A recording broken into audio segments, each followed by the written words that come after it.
Screen visual है ना? हाँ जी। स्क्रीन विजुअल है?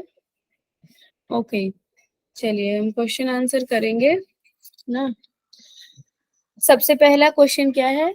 उभो तो न विजानीते नायम हंति न हन्यते। और आपके ऑप्शन है इसमें, आपके ऑप्शन है क्या है? कठोपनिषद, ड्रॉ क्यों नहीं कर रहा है? आपका पहला ऑप्शन है क्या है? कठोपनिषद, दूसरा ऑप्शन है प्रश्नोपनिषद, तीसरा ऑप्शन है भगवत गीता और चौथा ऑप्शन है मुंडकोपनिषद। मैम कठोपनिषद है। सी मैम, भगवत गीता और Kathopanishad. Yes ma'am, Bhagavad Gita and Kathopanishad. इसमें सी वाला, इसमें हाँ फोर्थ ऑप्शन अब आ गया। ये वाला? यस मैम, सी। ओके, सभी को क्लियर है ना? यहाँ यहाँ पर जो बताया गया है आत्मा के बारे में बताया गया है, ठीक है। आत्मा की विशेषता बताई गई है। मैं आपको स्लाइड में भी दिखा देती हूँ कि स्लाइड में कहाँ बताया गया है। कठोपनिषद और भगवत गीता में बताया गया। भगवत गीता आपने पढ़ा ही है, मैं आपको कठोपनिषद का बता देती हूँ, ठीक है।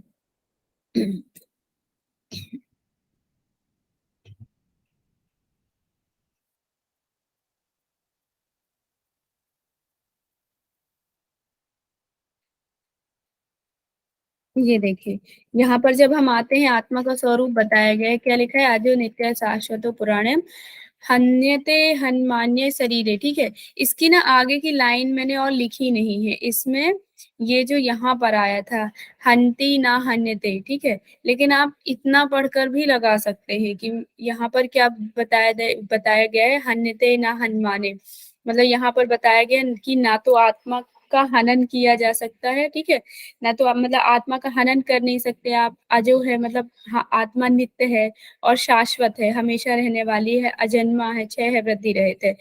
तो हन्यते मतलब उसका हनन नहीं किया जा सकता, अर्थात ना तो उसको मारा जा सकता, ना ही उसको उत्पन्न किया जा सकता, ना जन्म ले सकती है ना मृत्यु ले सकती है, ठीक है। तो यहाँ पर वही बताया, नायम हन्ति ना हन्यते, ठीक है। इसका आप लोगों ने भगवत गीता में अच्छे से पढ़ा होगा, पढ़ा है ना? Yes ma'am. हाँ, तो इसमें हम ज्यादा डिटेल में नहीं करेंगे, ठीक है। और इसमें कुछ अलग से तो दिया नहीं, बाकी दो उपनिषद दिए हुए हैं, सिर्फ उनके नाम दिए गए हैं, ठीक है। नेक्स्ट आप देखेंगे, क्वेश्चन है ईशावास्य उपनिषद के अनुसार साधक कब शोक व मोह रहित हो जाता है? आपका जो ऑप्शन है फर्स्ट है सब प्राणियों के प्रति दया भाव, दूसरा है सब मनुष्यों से प्रेम करने पर, सब मनुष्यों के प्रति करुणा भाव करने पर, सब प्राणियों के प्रति आत्म भावना से। चलिए बताइए क्या होगा इसका उत्तर? डी सब मैम। प्राणियों के प्रति आत्मभाव भावना से। सभी आंसर दीजिए, सभी रिस्पॉन्स करिए, मैसेज में देख रही हूँ। गुड, डी डी डी, ठीक है, मतलब सबको इसका आंसर पता है ना। यहाँ पर हम देखेंगे ईशावास्य उपनिषद में बताया गया है कब शोक व मोह रहित हो जाता है साधक। वहां पे आता था ना सा विजुगुप्सा, और फिर दिया हुआ था कि किसी के प्रति द्वेष और क्या बोलते हैं, किसी के प्रति द्वेष व घृणा ना होना चाहिए और सभी प्राणियों के प्रति आत्मभाव होना चाहिए, ठीक है। तब व्यक्ति क्या हो जाता है? शोक और मोह रहित हो जाता है। मैं आप लोगों को स्लाइड में भी दिखा देती हूँ।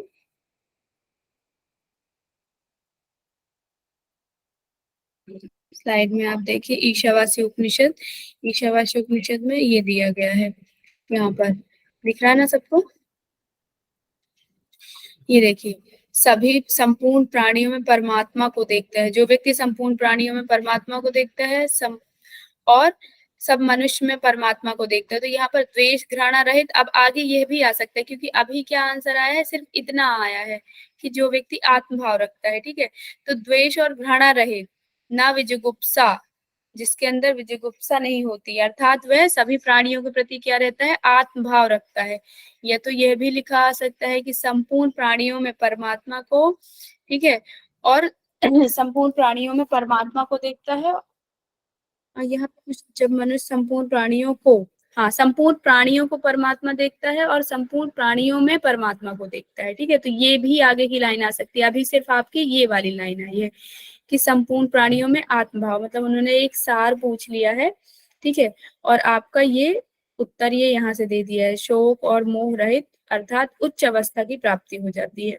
अब हो सकता है आपसे ये पूछा जा सके, ये शोक और मोह रहित तो पूछ लिया, हो सकता है आपसे पूछे कि सभी प्राणियों में जब मनुष्य आत्मभाव रखता है तब उसे किस अवस्था की प्राप्ति होती है, तो उच्च अवस्था की प्राप्ति होती है या फिर आनंद की प्राप्ति होती है। ठीक है, कोई डाउट तो नहीं है इस प्रश्न में?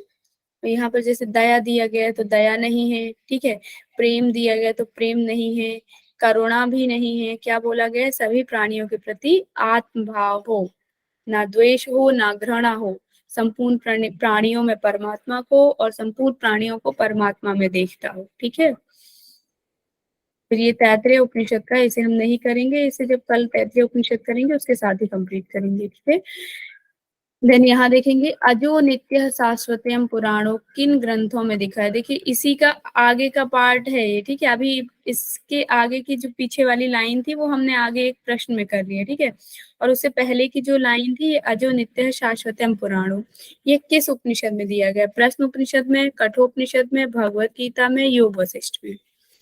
बताइए किस उपनिषद में दिया है?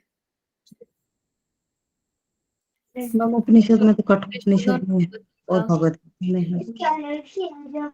B2 ठीक है, क्या है देखते हैं। बी और 2 ऑप्शन, अच्छा ये बी और सी आप बोल रहे हैं ना, ये ओके, बी और सी। ठीक है, अभी हमने जैसा कि देखा कि आत्मा की जो विशेषता बताई गई है कि आत्मा नित्य है, शाश्वत है ना, इस प्रकार से।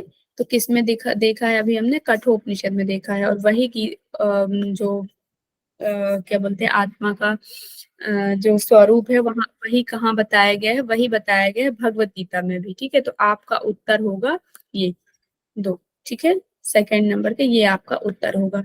रही बात योग वशिष्ठ की, तो इसमें नहीं बताया गया, प्रश्न उपनिषद में भी नहीं बताया गया है। ठीक है,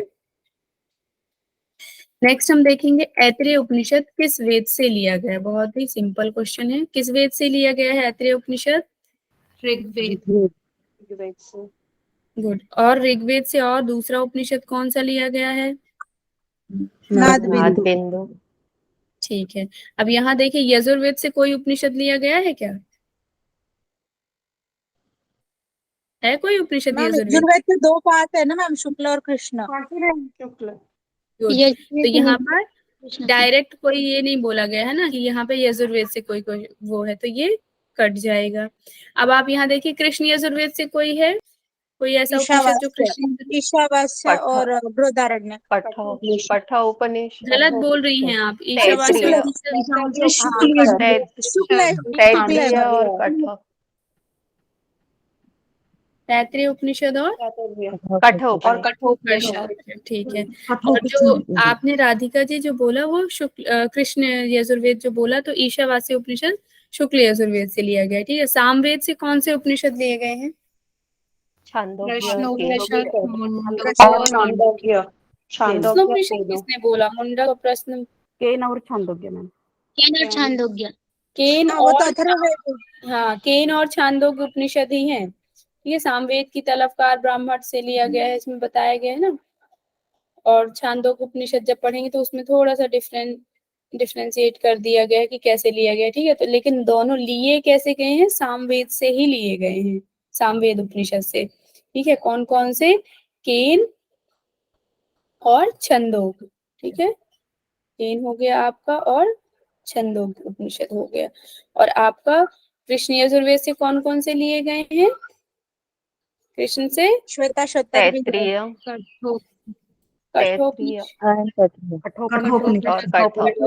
तैत्तिरीय उपनिषद।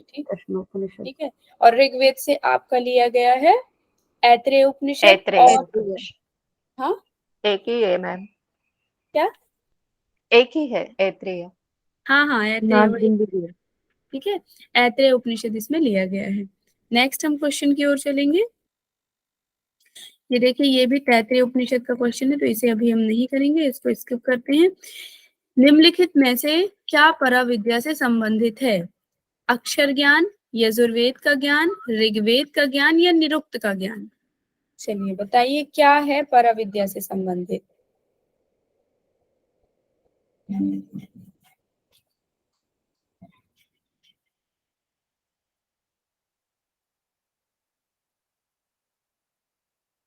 बताइए बताइए।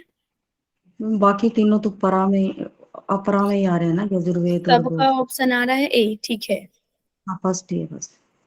तो आप यहाँ देखेंगे पराविद्या और अपराविद्या, ठीक है, दो विद्याएं बताई गई हैं। कौन से उपनिषद में बताई गई हैं?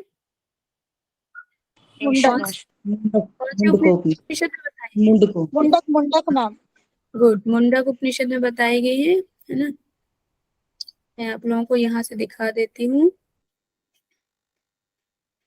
पराविद्या में ये देखिए, ये हम आते हैं ब्रह्म विद्या के दो प्रकार बताए गए हैं कि दो प्रकार से ब्रह्म विद्या की प्राप्ति हो सकती है। किस किस से? एक तो पराविद्या से और दूसरा अपराविद्या से। यहाँ पर पराविद्या में क्या बताएगा? पराविद्या बताएगा अक्षर ब्रह्म ओमकार का ज्ञान। यही आपके प्रश्न में पूछा गया है। क्या बताएगा कि पराविद्या से क्या संबंधित है? तो एक तो आपका आ गया अक्षर ब्रह्म का ज्ञान, ठीक है। अब देखिए क्या और कुछ मिल रहा है? और कुछ तो है नहीं। यहाँ पे चार वेद जो है, चार वेद किस में आ रहे हैं? अपरावेद में, अपराविद्या में। और 6 वेदांग आ रहे हैं। तो यहाँ पर दोनों को मिक्स करके दे दिया गया है। ऋग्वेद, यजुर्वेद और निरुक्त। निरुक्त क्या है आपका? निरुक्त क्या वेदांग है? है मैम। वेदांग है मैम, वेदांग। वेदांग, शिक्षा, कितने विद्या, वेदांग कल्प, हैं? ज्योतिष। 6। Good good. कौन कौन से? शिक्षा, ज्योतिष, कल्प, व्याकरण, छंद, ज्योतिष, निरुक्त। गुड, ठीक है। तो इस प्रकार से 6 वेदांग है। तो आपसे ऐसे प्रश्न पूछे जा सकते हैं मिक्स करके भी, ठीक है। तो 2 वेद का नाम दे दिया और एक आपका वेदांग का नाम दे दिया। तो इस प्रकार से ये तीनों जो आते हैं वो किस में आते हैं? अपरा विद्या में। और सिर्फ आपका उत्तर क्या है? यह अक्षर ज्ञान जो है आपका आंसर है, ठीक है। सही आंसर जो है आपका अक्षर ज्ञान है। तो पराविद्या में क्या आता है? अक्षर ज्ञान या ओमकार का ज्ञान, यह भी लिख कर आ सकता है। नेक्स्ट हम देखेंगे प्रश्न उपनिषद में प्राण की तुलना किससे की गई है? उस दिन मैंने ओरली बताया था, है ना। बताइए किससे की गई है प्राण की तुलना? आदित्य से, पृथ्वी से, चंद्र से, जल से? किससे की गई है आदित्य की तुलना? प्राण की तुलना। आदित्य से। आदित्य से, ठीक आपने है। बोला आदित्य की तुलना, इसलिए बोल रही थी मैम प्राण की तुलना। हाँ हाँ, प्राण की तुलना मैंने उल्टा बोल दिया। चलिए, प्राण की तुलना किससे की गई है? आदित्य से। आदित्य अर्थात सूर्य से। और रई, प्राण और रई दो चीजें ली गई है प्रश्नोपनिषद में, ठीक है। तो वहां पर प्राण की तुलना की गई है आदित्य, जो मैंने उस दिन भी आप लोगों को बताया था। फिर इसमें उत्तरायण, सूर्यायन, मैं इसका चार्ट भेज दूंगी, आप लोग मुझे याद दिला देना, मैं भूल गई थी, ठीक है। इसका एक छोटा सा डिफरेंशिएशन का चार्ट है जिसमें दोनों तरफ एक प्राण लिखा है और रई लिखा है। दोनों में लिखा है कि किसको क्या बोलते हैं। जैसे रई को बोलते हैं रात, चंद्रमा इसको, प्राण को बोलते हैं दिन, ठीक है। प्राण में आ जाता है आदित्य, चंद्र में आ जाता है रही। तो इस प्रकार से अलग अलग मतलब इसको डिफ्रेंशिएट किया गया। मैं आप लोगों को भेज दूंगी इसका, ठीक है। लेकिन जो मेन ज्यादातर नहीं पूछी जाती, ज्यादा चीजें मेन मेन चीजें पूछी जाती, जैसे यहाँ पे पूछा गया आदित्य पूछ लिया गया, चंद्र पूछ लिया गया, हो सकता है रात्रि और दिन पूछा जा सके, ठीक है। इस प्रकार से पूछा जा सकता है। तो मैं आप लोगों को चार्ट भेज दूंगी। नेक्स्ट हम प्रश्न देखेंगे। तो इसका उत्तर क्या है? आदित्य है। प्राण की तुलना आदित्य से की गई है, ठीक है। उपनिषद के अनुसार, तैत्तिरीय उपनिषद हमने पढ़ा नहीं तो इसीलिए इसको हम स्किप कर देते हैं। प्रश्नोपनिषद के अनुसार ऋषि सत्यकाम का प्रश्न किस विषय से संबंधित है? ऋषि प्रणव। किससे? प्रणव से। और कौन सा प्रश्न पूछा था ऋषि सत्यकाम ने? ओमकार की ओंकार, उपासना। उपासना और नहीं, फल। किस नंबर का प्रश्न पूछा था? फिफ्थ पांचवे नंबर। पांचवे पांचवे। 5वें नंबर पे मैम, 5। छठा तो वो 16 कला वाला पुरुष कहाँ रहता है, वो तो। वो भारद्वाज पुत्र सुकेशा, छठा। ठीक है। तो इसका उत्तर है प्रणव। हम इसको देखेंगे कि स्लाइड में ये कहाँ दिया हुआ है, ठीक है। देखिए,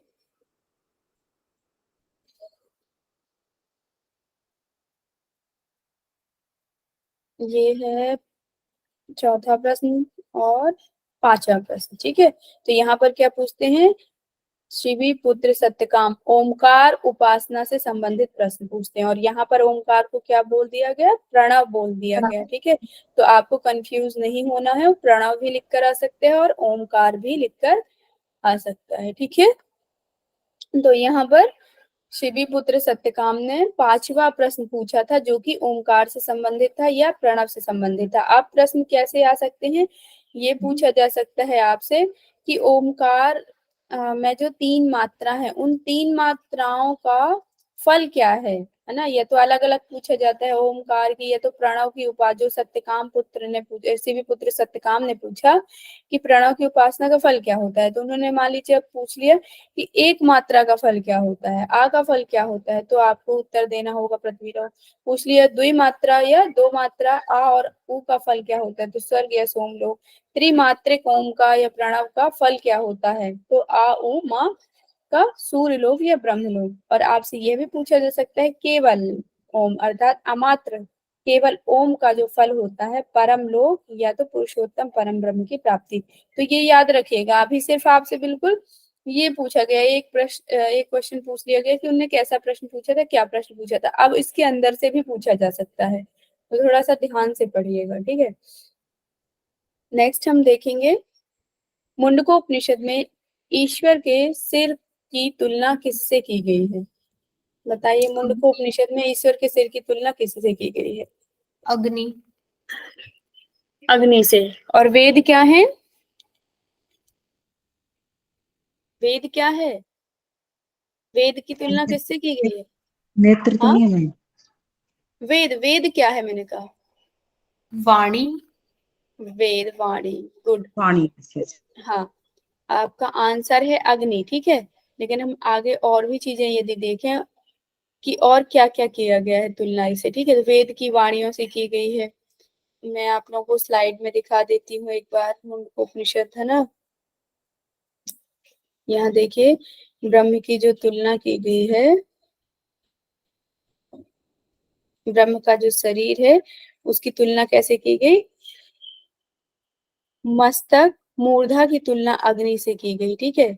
आप में ऑप्शन में ये भी दिया है, वेद की तुलना वाणी से की गई। अब हम यहाँ पे प्रश्न देखेंगे, प्रश्न क्या पूछा गया है, उनको उपनिषद में सिर, अब सिर को क्या, वहां पर मस्तक था संस्कृत में, ठीक है, मस्तक दे दिया गया था, मूर्धा दे दिया गया था। मूर्धा भी बोला जा सकता है और मस्तक भी बोला जा सकता है, लेकिन यहाँ पर क्या लिख दिया गया कि सिर की तुलना किससे की।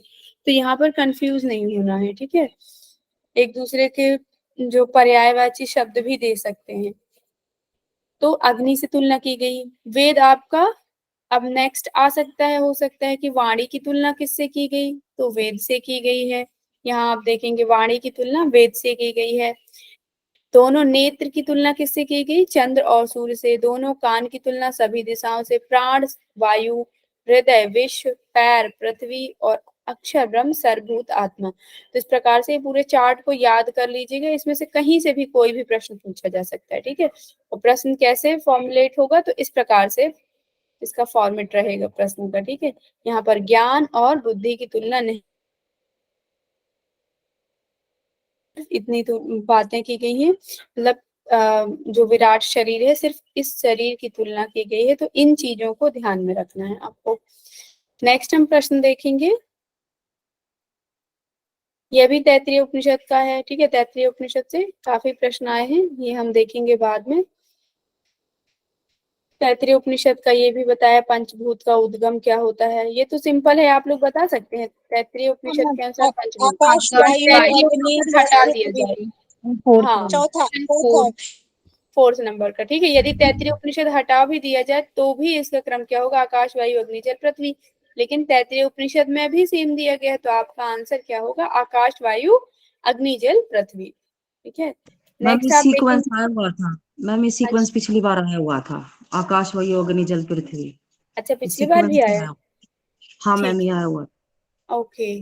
जो लास्ट टाइम के क्वेश्चन है वो मैंने अभी इसमें इंक्लूड नहीं किए हैं, ठीक है। उससे पहले के क्वेश्चन है इसमें, 2018 से लेकर के 2022 तक का क्वेश्चन है। अभी जो 23 में जो पेपर हुआ था उसके क्वेश्चन नहीं है इसमें, वो भी मैं कराऊंगी, ठीक है।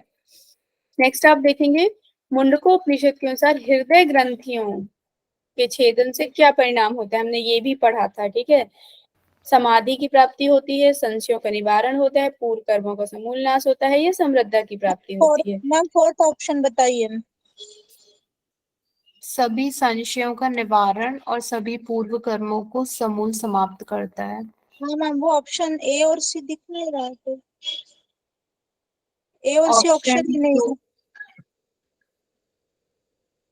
क्या कहना है सभी का, क्या आएगा उत्तर कमेंट में, इसमें संशय भी का देख। निवारण करता है, ये तो याद है। ऑप्शन 2 आएगा। कुछ लोग 4 बोल रहे हैं, कुछ लोग 2 बोल रहे हैं। ऑप्शन 2 श्योर हो? Yes ma'am. पक्का लॉक कर दिया जाए क्वेश्चन? ध्यान रखिएगा, गलत उत्तर पर आपके जो पैसे हैं वो काटे जा सकते हैं। ठीक है, तो फिर 2 है ना, सभी बोल रहे हैं, तो चलिए इसको हम लॉक कर देते हैं। तो आपका जो उत्तर है वह क्या है, 2 है। अब इस ये कैसे आया, चलिए हम देखते हैं स्लाइड में, ठीक है।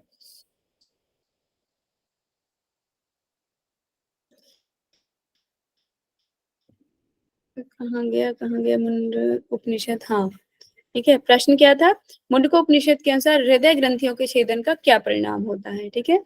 तो चलिए अब हम देखेंगे कि हृदय ग्रंथियों का भेदन कहाँ पास दिया गया है। ये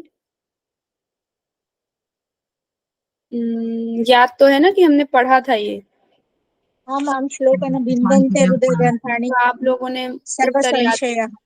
गुड। ये देखिए यहाँ पर क्या आया है कि जब बात की जाती है लक्ष्य प्राप्ति की बात की जाती है ना, तो वहां पर बात की जाती है कि प्रमाद रहित साधक द्वारा ही लक्ष्य भेदा जा सकता है, ठीक है। उस लक्ष्य को भेदने की बात की गई। तो बोलते जब लक्ष्य की भेद भेदा है साधक, तो लक्ष्य भेदन के समय क्या होता है, हृदय की गांठ खुल जाती है। मतलब गांठ से मैंने उस समय भी बताया था आपको कि ये ग्रंथियों से तात्पर्य है, ग्रंथियों को बोला था, ब्रह्मा विष्णु और रुद्र ग्रंथि, ठीक है। तो सभी ग्रंथियां खुल जाती हैं, साथ में संशय कट जाते हैं और कर्म क्षीण हो जाते हैं। और वहां पे वही लिखा गया है कि कर्म का समूल नाश हो जाता है। ये देखिए, कर्मों का समूल नाश हो जाता है। इसको क्या बोला, क्षीण होना, मतलब वही है कर्मों का समूल नाश होना, ठीक है, क्षीण होना।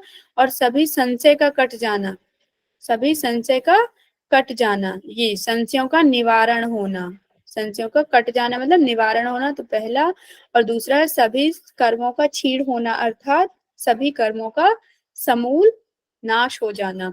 यह किससे होता है, हृदय की गांठों के छेदन से या हृदय की ग्रंथियों के छेदन से। जब हृदय रूपी ग्रंथियां खुल जाती हैं तब जाकर के आपको इन 2 चीजों की प्राप्ति होती है। देखेंगे इसके आसपास और कुछ चीजें हैं क्या। तो यहाँ पर क्या बताया गया, अब इसमें से यही बोला जा सकता है कि हृदय की ग्रंथियां कब खुलती हैं। हृदय की ग्रंथि कब खुलती है, ये भी प्रश्न पूछा जाता है। तो तब खुलती है जब जो मनुष्य होता है, जब प्रमाद रहित साधक द्वारा लक्ष्य को भेदा जा सकता है। और लक्ष्य क्या है, और ये प्रश्न आया भी था शायद पिछली बार, प्रणवो धनु सरो आत्मा ब्रह्म तल्लीन, है ना। तो इस प्रकार से ये प्रश्न आया भी था। तो इसमें बस यही है कि लक्ष्य को जब भेद दिया जाता है तब जाकर के आपकी हृदय की गांठ अर्थात ग्रंथियां खुल जाती हैं। और उसका फल बताया गया है, ये संशय कट जाएंगे और कर्म क्षीण हो जाएंगे, ठीक है। तो ये आपका क्या है, फल। तो ये फल आपका प्रश्न में पूछा गया है। अब आगे हो सकता है ये पूछा जा सकता है कि अमृत का सेतु किसे कहा गया, ब्रह्म को। और ये तो कई जगह पूछा जा चुका है कि ब्रह्म मध्य भाग में रहता है, ठीक है, सब प्राण और शरीर का नेता है।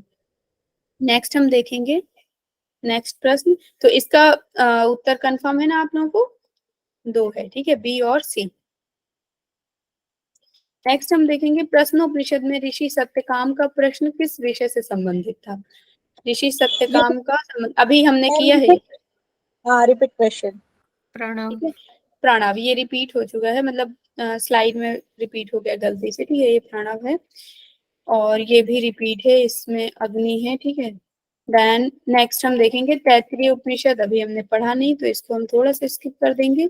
ऐत्रेय उपनिषद, जो कि मैंने आपको कल भी पढ़ाते समय बोला था, ऐत्रेय उपनिषद में चर्चा की गई है संज्ञान, आज्ञान, विज्ञान, प्रज्ञान, महाज्ञान, किन चीजों की चर्चा की गई है। क्वेश्चन देखकर बताइए आप, ऑप्शन देखकर नहीं।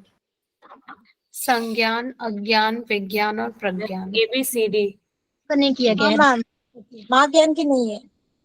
क्या? ABCD तीनों की चलो ABCD ठीक है, लेकिन ये तो अज्ञान है, ये होगा क्या? यस मैम था उसमें। हाँ, संज्ञानम, संज्ञानम, विज्ञानम, प्रज्ञानम। संज्ञानम यहाँ पर देखिए, ये इधर पे कंफ्यूज मत होइएगा, यहाँ पर ना अज्ञान नहीं लिखा, आज्ञान लिखा है, ठीक है। आज्ञान का मतलब होता है आदेश देना। यदि यहाँ पर लिखा होता अज्ञान, छोटा आ लिखा होता, तो यहाँ पर क्या हो जाता, ये अज्ञान। तो ये आपका उत्तर फिर यहाँ गलत हो जाता, ये नहीं होता, ठीक है। आपके सिर्फ 3 ऑप्शन होते, लेकिन यहाँ पर देखिए आज्ञान लिखा है। आज्ञान मतलब आज्ञा देना जो होता है, आज्ञा, तो आदेश। अब हम इसको देखेंगे स्लाइड में कि कहाँ है, ठीक है। तो आप देखेंगे ऐत्रेय उपनिषद, कहाँ गया आपका ऐत्रेय उपनिषद, यही है ना, हाँ ये आया।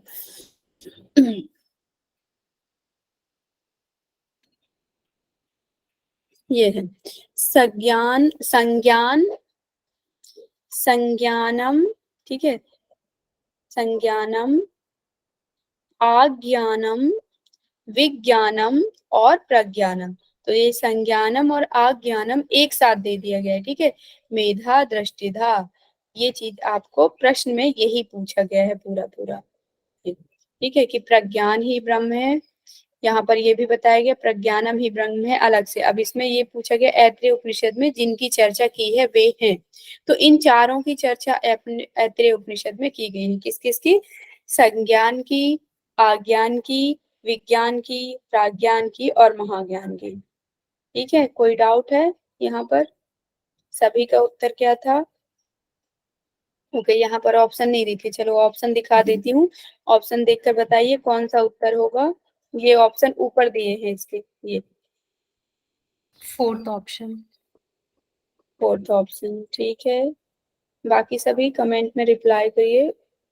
Okay, good. तो इसका ऑप्शन क्या होगा? Fourth option.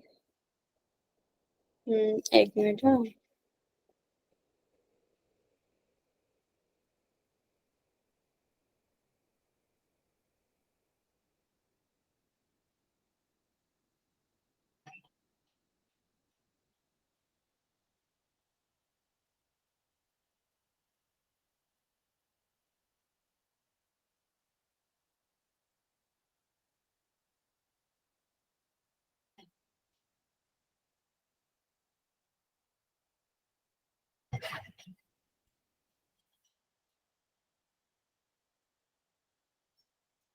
चलिए नेक्स्ट प्रश्न करेंगे हम। इसका प्रश्न कहाँ गया? प्रश्न कट के लगता है।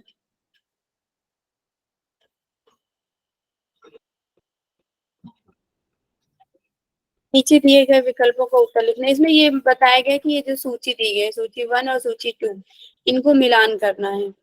आत्मा क्या है, शरीर क्या है, ठीक है, बुद्धि क्या है, मन क्या है। तो इस प्रकार से चलिए इसको मिलान करिए, कौन किससे रिलेटेड है। आत्मा रथी, शरीर रथ, बुद्धि सारथी, मन लगाम। Option fourth. ठीक है, बाकी सब लोग भी क्लियर करिए, यही है क्या? हाँ, हमने आंसर कब से दे दिया है। अच्छा, आंसर दे दिया है, हाँ मैम, हमने क्या ऑप्शन बात में है, दे दिया। गुड, ठीक है। आप लोग मतलब अच्छे से पढ़ रहे हैं, सभी लोग फटाफट आंसर दे रहे हैं। मेरा क्वेश्चन नहीं आ पाता, आप लोगों के आंसर आ जाते हैं।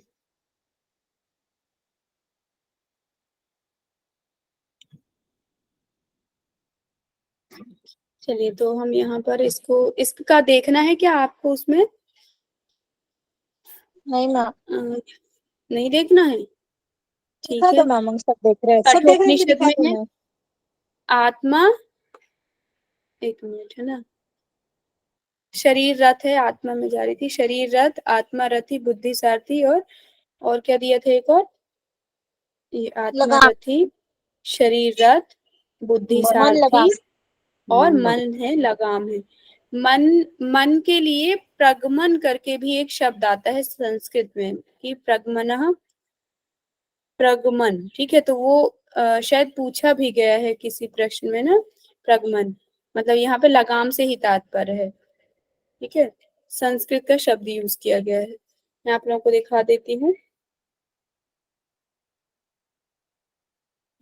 ये प्रश्न लिया गया है, कौन से उपनिषद से लिया गया है, याद है ना?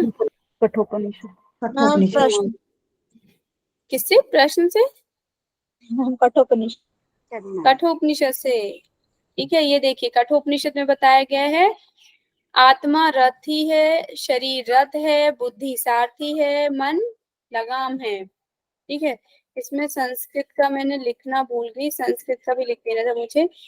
मन प्रगमन करके आता है इसका ना, मैं देखती हूँ यदि श्लोक मिलता है तो। मन प्रगमन, ठीक है, प्रगमना ऐसा करके आता है। तो यहाँ पर और इंद्रियां क्या है, घोड़े हैं, और विषय क्या है, मार्ग है।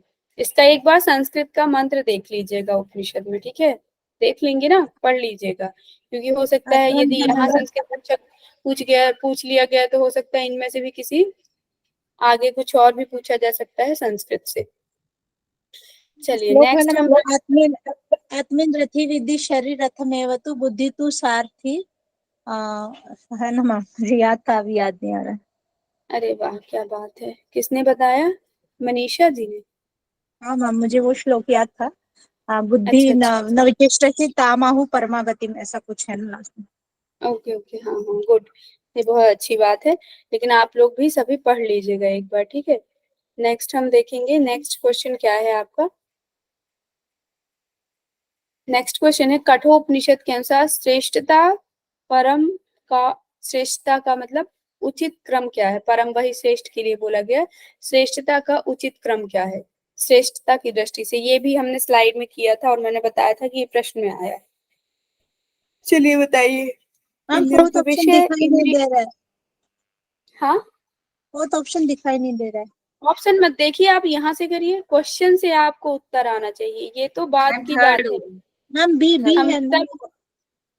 थर्ड हम यहाँ तब जाते हैं जब हमें यहाँ कुछ क्लियर नहीं होता है, ठीक है। Ma'am A B D E C. Ma'am मुझे लगता है इंद्रिय या पहले, यानी इंद्रिय के विषय। हाँ बाकी लोग उत्तर दे रहे हैं ना? गुड, कमेंट में सभी उत्तर दे रहे हैं। तो यहाँ पर देखिए अभी हम कठोपनिषद में जाएंगे, ठीक है। कठोपनिषद में अभी, क्योंकि हमने यही पढ़ा है, अभी मैं आप लोगों को दिखा देती हूँ। ये हमने पढ़ा भी था उस समय ना, नीचे आ गई, ये है श्रेष्ठता का क्रम क्या बताया गया है, ठीक है। ये क्वेश्चन यहाँ से आया है, ये देखिए कि श्रेष्ठता किसकी श्रेष्ठता है, कौन श्रेष्ठ है, यहाँ पर पूछा गया है कठोपनिषद के द्वारा। तो सबसे पहला क्या आएगा बताइए? इंद्रिय के विषय। इंद्रियों के विषय, फिर इंद्रियों के विषय, इंद्रियों, तो इसका हम मन। पहला लगा देंगे। फिर दूसरा, इंद्रियां, दूसरा इंद्रिया। मन, फिर तीसरा मन, मन। बुद्धि, फोर्थ बुद्धि, बुद्धि, ठीक है। ऐसे आत्मा। आप लोग करना है। और फिफ्थ क्या है? आत्मा, ठीक है। तो श्रेष्ठता बताना है इसकी, सबसे श्रेष्ठ क्या है। आप इसको उल्टे क्रम में भी समझ सकते थे, मान लीजिए आपको नहीं पता कि कैसे, तो ये तो सबसे पहले आपको पता है कि आत्मा सबसे श्रेष्ठ है, ठीक है। अब मान लीजिए आपको नहीं पता था, अब देखिए सी किस में है, तो सी आपने लगा दिया कि लास्ट है, ठीक है। अब आपको देखना है, ये यहाँ भी है, तीनों में है, मतलब सी तीनों का आप देख सकते हैं। दूसरा क्या बताया था कि उससे कम श्रेष्ठ, जो किसकी श्रेष्ठता किससे है, बुद्धि की है। बुद्धि देखिए ई किस में है, आप देखिए इन दोनों में क्या है, बुद्धि है। मतलब इन दोनों में से कोई उत्तर होगा आपका, ठीक है। या तो आप स्टार्टिंग से लगाएं या लास्ट से, कहीं से भी। मतलब एक बता रही हूँ मैं कि किस प्रकार से इन क्वेश्चन को करना है, कि आप यदि पूरा आपसे नहीं बनता है तो आप कुछ ऑप्शंस को लेकर भी इनके उत्तर देख सकते हैं, कि जैसे मैंने देखा आत्मा है ये, फिर आप देखा बुद्धि है तो ये इधर लगा दिया। अब लेकिन फिर भी अब हमारे पास दो ऑप्शन कट गए, मतलब हमें इनमें से तो देखना ही नहीं है, हमें सिर्फ दो ऑप्शन देखना है। तो अब हम कुछ एक चीज और फाइंड आउट कर लेते हैं जो हमें पता है, और उससे हमारा आंसर निकल आएगा, ठीक है। तो यहाँ पर देखिए क्या है, थर्ड क्या है, थर्ड बताया गया है मन, ठीक है। मन श्रेष्ठ है। अब यहाँ देखिए दोनों में मन बता दिया गया, मतलब दोनों अभी भी ऑप्शन है। इंद्रिय, बी में आ जाता है इंद्रिय। तो ये देखिए इंद्रिय यहाँ पर है, ठीक है, और इंद्रियों के विषय कहाँ है, इंद्रियों का विषय यहाँ है। तो आप, यदि किसी को इतना पता था ना, ये सिर्फ इससे आपका आंसर आ जाता, पूरा नहीं निकालना होता, क्योंकि यहाँ पर बी लिखा है और यहाँ ए लिखा है, ठीक है। अब देखिए ए यहाँ भी लिखा है, ए बी, यहाँ पे थोड़ा सा कंफ्यूजन होता है, मतलब एक या दो जो ऑप्शन होते हैं वो बस देखने होते हैं, बाकी आपका आंसर क्लियर हो जाता है।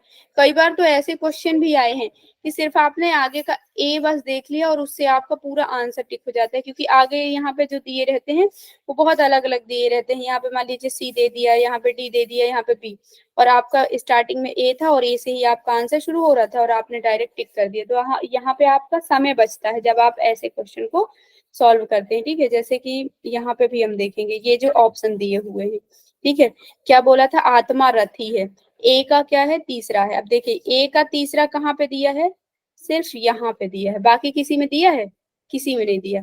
आप आगे आपको देखने की जरूरत ही नहीं, यदि आप श्योर हैं 100% कि आत्मा का रथी है, तो आप आगे किसी भी क्वेश्चन को या प्रश्न को कुछ भी मत देखिए, आप सीधा सा टिक करिए और आगे बढ़ जाइए, लेकिन आपका 100% श्योरिटी होना जरूरी है, ठीक है।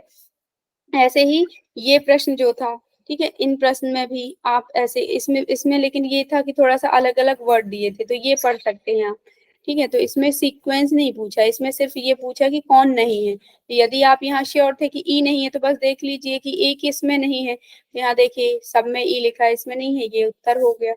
तो इस प्रकार से थोड़ा सा ना स्मार्ट आंसर करना है जब आप पेपर देने बैठेंगे, वहां पर पूरा नहीं पढ़ते रहना या पूरी रीजनिंग लगाना कि ये कैसे आ गया, कैसे आया, कुछ नहीं करना कि कैसे आया है, हमें सिर्फ उत्तर से मतलब है, ठीक है, कि उत्तर हमारा कैसे यहाँ पे सही होगा। तो यहाँ पे देखिए मैं बता रही थी, इंद्रियों से श्रेष्ठ क्या है, विषय, विषय से श्रेष्ठ है मन, मन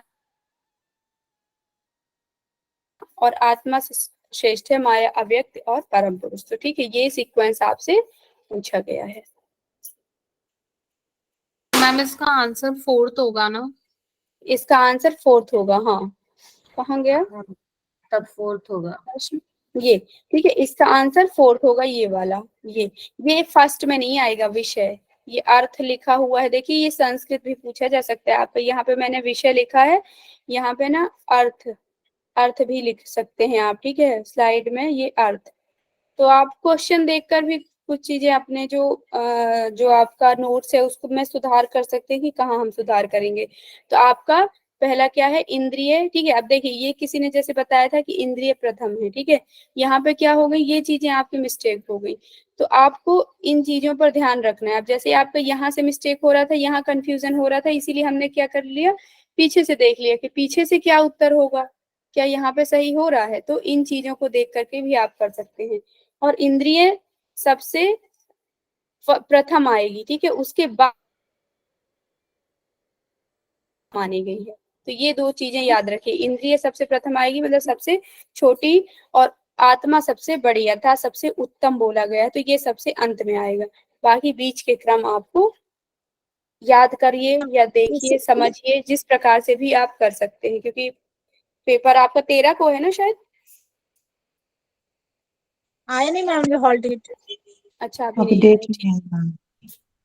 मैम इसीलिए मैंने 4th ऑप्शन बताने को कहा था, क्योंकि 3 ऑप्शन मैंने देखे थे, इसीलिए मैंने आपको बोला कि 4th ऑप्शन बताओ, मुझे भी वो अच्छा, दोनों में ये था कोई बात उस टाइम, नहीं, इसलिए मैंने बोला है।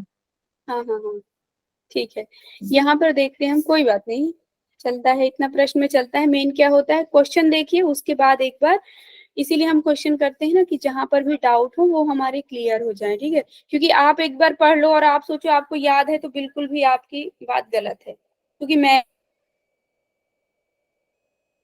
आप ना, तो आप स्वामी विवेकानंद जी हैं कि एक बार पुस्तक पलटा लिया आपने तो पूरा पेज नंबर और सब कुछ याद हो जाएगा, बार बार हमें उन चीजों का अभ्यास करना पड़ेगा, और जैसे ही वो अभ्यास से हमारी चीजें छूटती हैं, वो चीजें हमारी गलत होने लगती हैं या वो चीजें हमारे भूलने लगती हैं।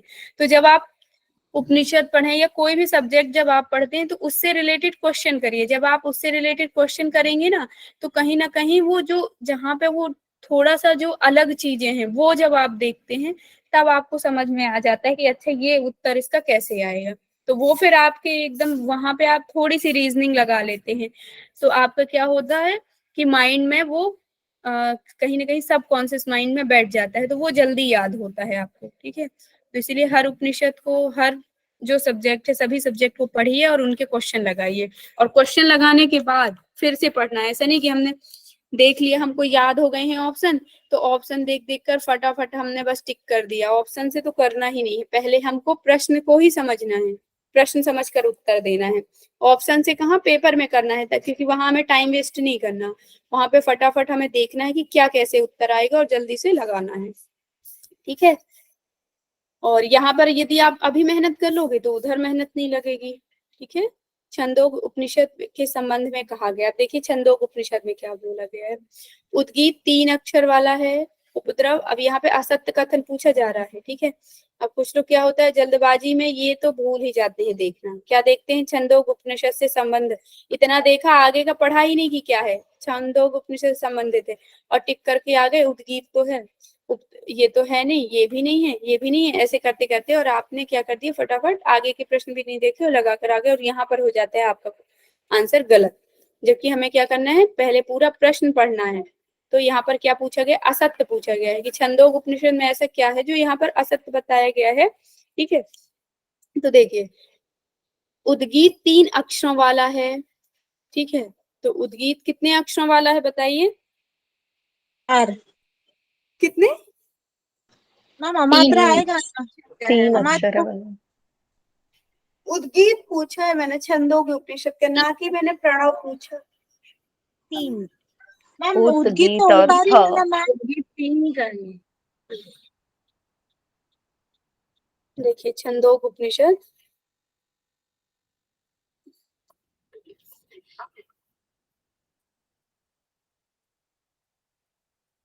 कहाँ गया आपका छंदोग उपनिषद,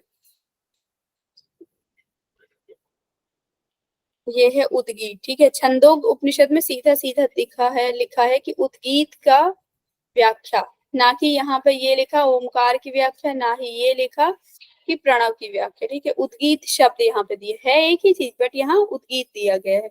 अब उद्गीत का हमने देखा था, टेबल भी देखा था, क्या देखी थी, उद्गीत शब्द का अर्थ उत, गी और था। अब यहाँ पर वही सबसे पहले पूछा गया, उद्गीत 3 अक्षरों वाला है, तो क्या ये सही है या गलत है? सही है। सही है मैम।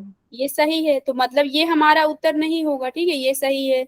अब देखिए उपद्रव, उपद्रव 4 अक्षरों वाला है, उपद्रव कोई रिलेटेड नहीं है इससे छंदोग उपनिषद में, लेकिन यहाँ पे देखिए उपद्रव यदि आप देखेंगे सीधा सीधा दिख ही रहा है, ठीक है, कि उपद्रव कितने अक्षर वाला है, 4 अक्षरों वाला, ये आपने टिक कर दिया। हिकार कितने अक्षर वाला है, यदि इसका संधि विच्छेद किया जाए तो 3 अक्षर ही आएगा, तो ये भी सही है। अब यहाँ देखिए ये फिर दिया है उद्गीत 4 अक्षर, ये उद्गीत दिया है यहाँ पर, ये यहाँ से देख सकते हैं उद्गीता कंसिस्ट 4 लेटर्स, तो उद्गीता 4 अक्षरों वाला है, क्या ये सही है? नहीं मैम गलत है, डी नहीं। हो। यह गलत है, क्योंकि उद्गीत क्या है, उद्गीत 3 अक्षरों वाला है, ठीक है, यह सही कथन है। ये 3 अक्षर दिया गया है, उत, गी और था, प्राण, धव, आदित्य, साम, वाणी, अंतरिक्ष, वायु, यजु, अन्न, पृथ्वी, अग्नि, ऋग्वेद। तो यहाँ आप देखिए कि उद्गीत कितने अक्षरों वाला है, 3 अक्षरों वाला, उपद्रव जो है 4 अक्षरों वाला, हिकार 3 अक्षरों वाला, ये तीनों कथन सत्य हैं। लेकिन अब क्योंकि देखिए छंदोग उपनिषद हमने जो पढ़ा है ना, एग्जाम की दृष्टि से पढ़ा है, हमने इतना डिटेल में नहीं पढ़ा, हो सकता है उसमें आगे चल करके उपद्रव और हिकार का भी वर्णन कहीं मिलता होगा, ठीक है, इसलिए इसमें ऑप्शन में दिया गया है। तो ये तीनों कथन तो सही है, लेकिन अब मान लीजिए आपने ये दोनों पढ़ा ही नहीं था, ठीक है, इसलिए आप कह ही नहीं सकते पता नहीं ये कैसा है, क्योंकि जिस प्रकार से उद्गीत ये लिखा है, ये दिखने में हमें 4 अक्षर दिख रहे हैं, लेकिन एक्चुअल में है क्या, 3 अक्षर है। मान लीजिए ऐसे ही उपद्रव को दिया होगा तो, बट आपसे यदि छंदी विच्छेद आती है अच्छे से तो आप तो इसको डायरेक्ट कर सकते हैं। सपोज किसी से बिल्कुल भी नहीं बनता है ना, तो यहाँ पे क्या करना है, उद्गीता और ऑप्शन को हमें देखना है। तो उद्गीता जब आपने देखा 4 लेटर, तो आपको ये उत्तर पता था कि उद्गीता 3 लेटर वाला होता है, तो ये 4 लेटर कैसे कंसिस्ट कर सकता है, ये आपको पता है, तो ये आपका गलत उत्तर हो गया। तो आपको तीनों उत्तर देखने की जरूरत ही नहीं पड़ेगी, आप इससे बता सकते हैं कि ये तो गलत है, ठीक है। यदि यहाँ पे ए बी वाले ऑप्शन आते तो थोड़ा सा आप लोगों के लिए डिफिकल्ट हो जाता, जब नहीं बनता तब की बात कर रही हूँ, ठीक है। यदि बन रहा है तब तो आपको डायरेक्ट उत्तर दिख ही रहा है कि ये गलत है। तो आपका सही उत्तर क्या हो जाएगा, ये 4th नंबर का। ठीक है, कि छंदोग उपनिषद में कौन सा कथन असत्य है, तो उद्गीत 4। नेक्स्ट क्वेश्चन हम देखेंगे ईशावास्य उपनिषद में पूछा गया है कि इससे क्या संबंधित है। अंगुष्ठ मात्रा पुरुषो मध्य आत्मनि तिष्ठति, सत्यम ज्ञान अनंतम ब्रह्म, विद्या अमृते निशते, मना प्रश्मनोपाया योगा हिरण्मय में पात्रेण सत्यापिहितम मुखम। तो बताइए ए और कि ए और ई मैम, ऑप्शन नहीं दिख रहा है इसलिए बोल रही हूँ, ए और ई। ओके, ए और ई मतलब ये, और ई क्या है, नहीं होना। नहीं ma'am, ma'am sorry sorry, B, C और ई। सी क्या है, ये और ये, यही दोनों हाँ कंफर्म है। मैम, हाँ मैम। विद्या विद्या है मैम ईशावास्य उपनिषद में। ठीक है, ईशावास्य उपनिषद में 2 चीजों का वर्णन आता है, विद्या अविद्या। ठीक है, और दूसरा आता है हिरण्य में पात्रेण से सत्य का मुख जो है ढका हुआ है। ये सीधा सीधा दिया हुआ है, तो आपका उत्तर हो जाएगा सी और ई। ठीक है, अर्थात आपका उत्तर है 4th नंबर का।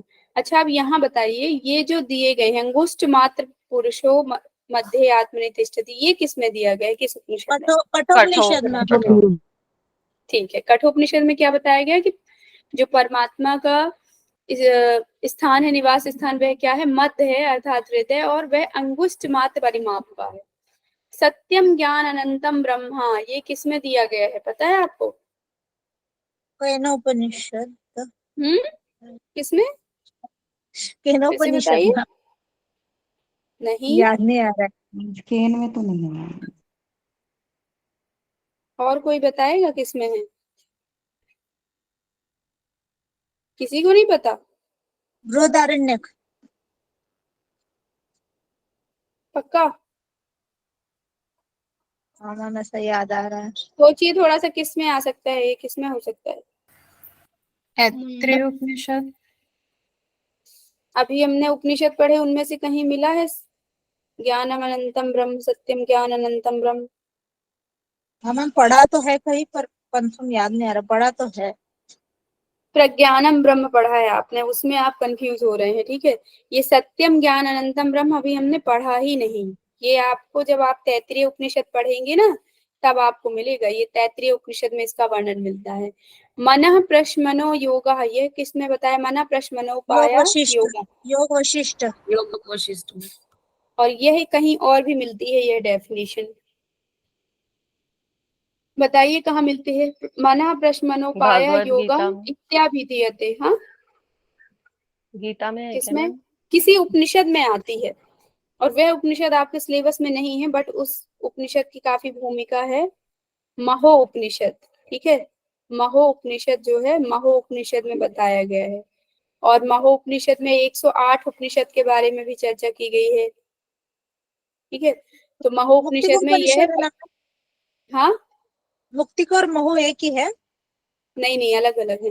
ठीक है, महो उपनिषद, सॉरी, मुक्ति को उपनिषद में बताई गई है, हाँ यही 108 है बोल ना, रही हूँ। Sorry sorry sorry. हाँ। और महो उपनिषद में आपका क्या बताया गया, माना, ये ना योग वशिष्ठ में भी मिलती है ये परिभाषा, और आप देखेंगे महो उपनिषद में भी ये परिभाषा मिलती है। तो ये क्योंकि उपनिषद से रिलेटेड क्वेश्चन है, इसलिए इसमें उपनिषद को डाल दिया। अब आपको ये पता नहीं था, ठीक है, तो आपको इतना उलझने की जरूरत ही नहीं। ठीक है, आप देखिए क्या चीजें आपको पता है, और उन चीजों पर आप उत्तर आंसर को टिक करिए। ठीक है, तो ये याद रखिएगा, हो सकता है आगे कभी पूछा जा सकता है, मानव प्रश्न मनोपाय योगा इत्यादि दिए।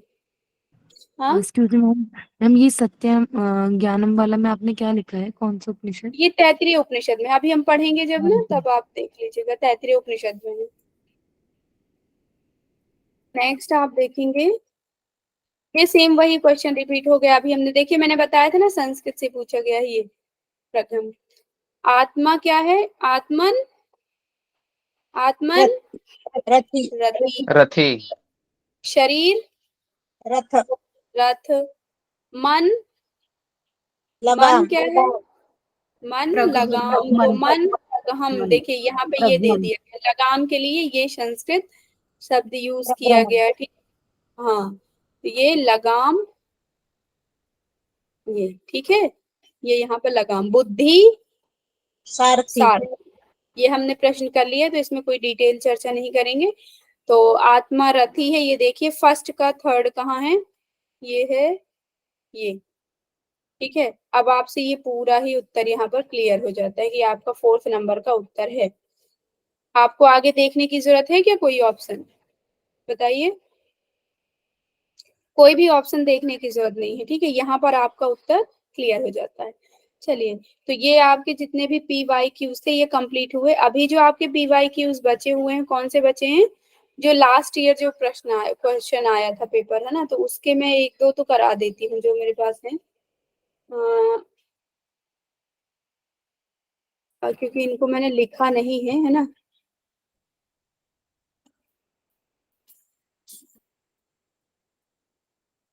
ये देखिए यहाँ पे क्या दिया है, कुर्वन्येव कर्माणि जिजीवेशितम समा, ये किसमें दिया गया है? हमने पढ़ा था जिजीवेशितम समा, ईशावास्य उपनिषद में है मैम। ठीक है।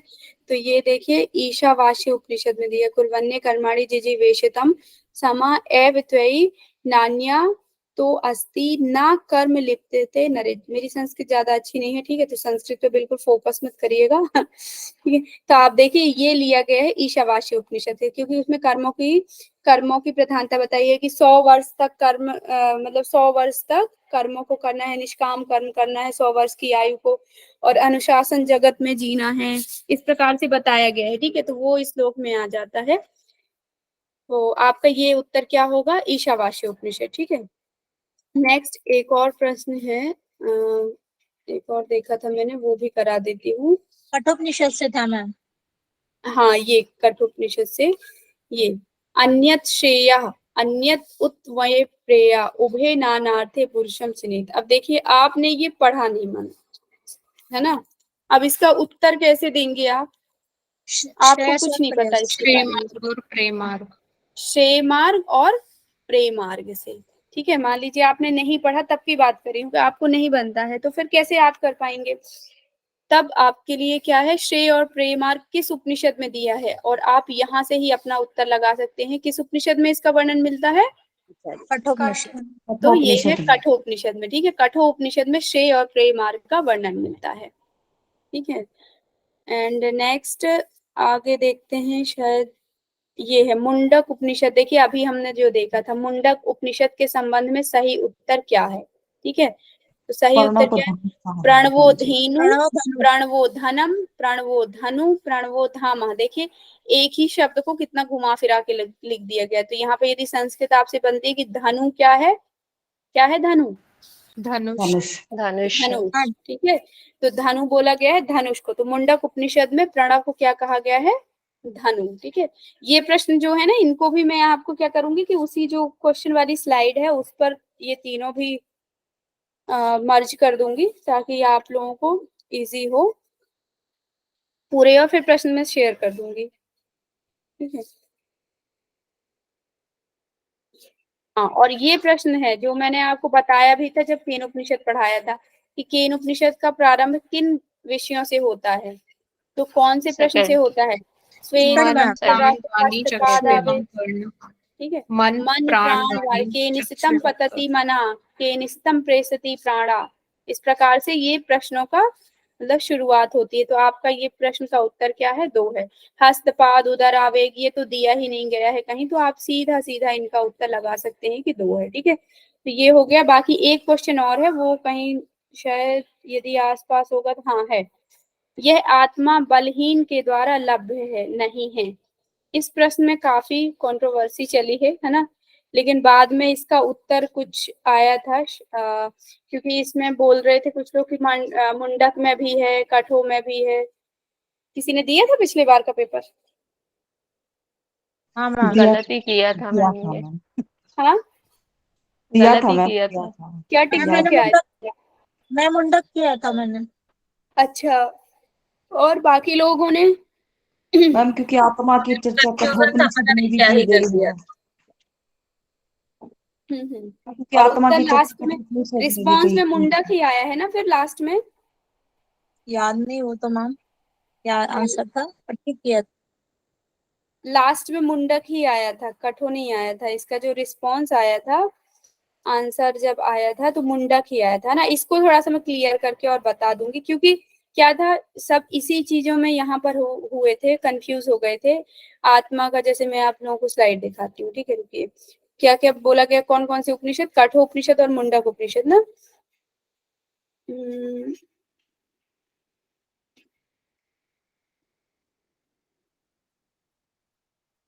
मैम ये वही है क्या, आत्मना विन्दते वीर्य विद्या विन्दते, वो नहीं है ना ये? प्रमाद रहित आपने बोला था ना, वही तो है क्या ये देखिए, यहाँ पे बताया गया है आत्मा की परिभाषा, सत्येन लभ्यता तपसा हो आत्मा सम्यज्ञाने ब्रह्मचर्य नित्यम। ठीक है, सत्य तप और ब्रह्म का पालन करने चाहिए। तो लोग यहाँ पर भी ये देखते हैं हम कि ये किस में है, आपका मुंडक उपनिषद में। ठीक है, ये मतलब आत्मा लभ्यते की बात की गई है। और आपका प्रश्न क्या था, प्रश्न यही था, आत्मा बलहीन के द्वारा लभ्य नहीं है। ठीक है, और इसका आप जैसे हिंदी अर्थ देखेंगे, हिंदी अर्थ में यही है, कहाँ गया कहाँ गया कहाँ गया, ये बलहीन और प्रमाद ग्रसित कितना भी हाँ। तप करे, तो यहाँ पर परमात्मा वही की बताया गया, ये बलहीन और प्रमाद के द्वारा आत्मा को प्राप्त नहीं किया जा सकता। ठीक है, मतलब लभ्यते नहीं है, उसका लाभ नहीं लिया जा सकता, उसको प्राप्त नहीं किया जा सकता। ये प्रश्न यहाँ पे पूछा गया है ये।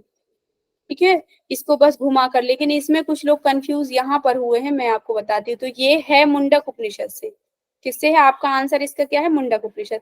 अब लोगों ने कठो उपनिषद क्यों लगाया, क्योंकि एक जो यहाँ पे संस्कृत की इसमें सॉरी इसमें गई, संस्कृत की जब डेफिनेशन मिलती है, मैं कठो उपनिषद भी आपको दिखाती हूँ।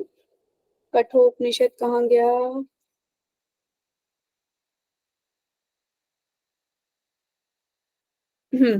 कठोपनिषद आप देखेंगे, शायद ही मैंने संस्कृत की परिभाषा दी है क्या इसमें आत्मा की।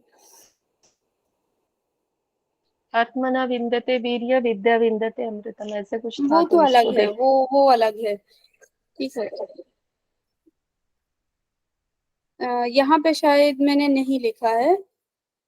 मैं इसमें देखकर, चलो मैं देखकर बताती हूँ बाद में। ठीक है, उपनिषद से, उपनिषद में आता है, मतलब वहां पर दिया है, बट थोड़ा सा शब्दों का अंतर है। और उन शब्दों के अंतर के कारण मतलब लोगों को लगा कि मुंडक उपनिषद भी है, क्योंकि मुंडक उपनिषद में आत्मा की ज्यादातर व्याख्या, सॉरी कठोपनिषद में ज्यादातर लोगों ने यही पढ़ा है। ठीक है, कि आत्मा के संबंध में दिया है, लेकिन मुंडक उपनिषद में सीधा सीधा दिया है आपका उत्तर, जो कि मेरी स्लाइड में है। यदि आप ना, इसीलिए मैं कहती हूँ जितना मैंने लिखाया है आप लोग अलग से नहीं पढ़ोगे, इतना उनको घुमाया गया है, कहीं संस्कृत को दे दिया गया तो कहीं संस्कृत का हिंदी लिख दिया गया। लेकिन आपने देखा होगा कि इससे स्लाइड से बाहर कुछ भी नहीं है कोई क्वेश्चन लगा आपको कि स्लाइड से बाहर आया है, बताइए। No ma'am. ठीक है, तो कहीं भी आपको लग रहा है कि स्लाइड से बाहर, या फिर हमारी स्लाइड में इतना नहीं, हमें और एक्स्ट्रा पढ़ने की जरूरत है, तो बेशक आप पढ़ सकते हैं अपने नॉलेज के लिए, लेकिन पेपर पास करने के लिए बस उतना ही है। ठीक है, एग्जाम को पास करना है तो सिर्फ उतना पढ़ो, उससे ज्यादा मत पढ़ो, और उसको अच्छे से पढ़ो। ठीक है, चलिए, और फिर यदि और कोई क्वेश्चन इसमें होगा तो मैं बता दूंगी बाद में। ठीक है, क्योंकि अभी टाइम भी ओवर हो गया है। तो जब हम तैत्तिरीय उपनिषद करेंगे, तैत्तिरीय उपनिषद के साथ साथ बाकी जो क्वेश्चन बचे होंगे उनको कर लेंगे। तैत्तिरीय उपनिषद वाले